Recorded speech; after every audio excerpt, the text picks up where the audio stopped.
Happening today, U.S. Senator David Vitter will be in town for a news conference in Bossier City. He'll also be joining us later this morning in Shreveport along the Red River on Clyde Fant Parkway for a close-up view of that flooding. KSLA News 12's Jacob Bradford is at the Riverview Park right now.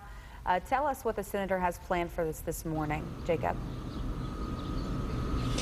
Well, good morning, Adria. What the senator has planned for this morning is to take a tour of the Shreveport-Bossier area and kind of take a look at all of the damage that's happened because of the rising red. I'm actually standing next to Senator David Vitter right now.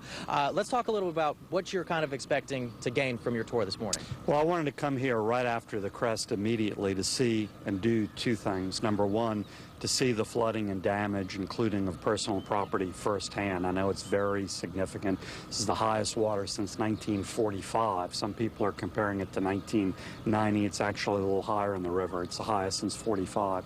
Number two, I'm also calling the key federal officials here to really focus on this disaster.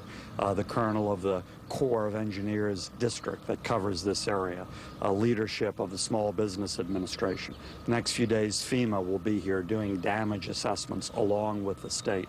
So I wanted to focus those federal officials immediately on this significant event.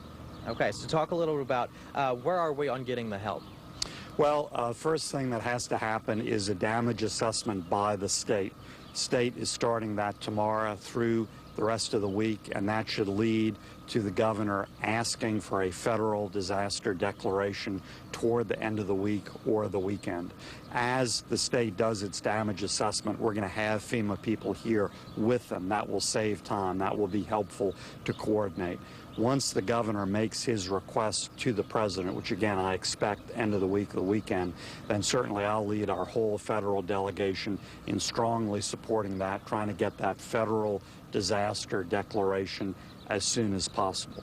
That's significant because if and when that is made, that immediately triggers certain significant federal help from FEMA, from the SBA, from the Department of Agriculture, and others.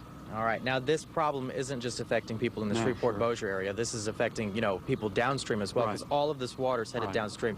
What's being done to help out those smaller communities? Well, the same thing that's going on here. The first responders here and south have done a fabulous job. We all want to thank them. And I know that work is ongoing here and to the south of here. The crest has not reached areas south of here. That's going to be happening over the next few days. And throughout the entire area, this river level is going to stay high for weeks, not just days. And so that's part of the issue too. And we want to get the Corps here to make sure the levees are holding up, there are no vulnerabilities, etc. All right, if you were governor, how would you be handling this situation? Well, look, I compliment the first responders, the boots on the ground, and the state in terms of the response. Everything I've seen suggests that it's been done how it's supposed to be done. Now the state and FEMA and the feds need to do this damage assessment absolutely as quickly as possible. I would certainly focus on that. Do that as quickly as possible so we can get folks the recovery help they need. All right. Thank you so much, Senator. Now, he will be giving an update at 11 o'clock on his findings of his tour of the Shreveport-Bossier area. Reporting live in Shreveport, Jacob Bradford, KSLA News 12. Jacob, thanks.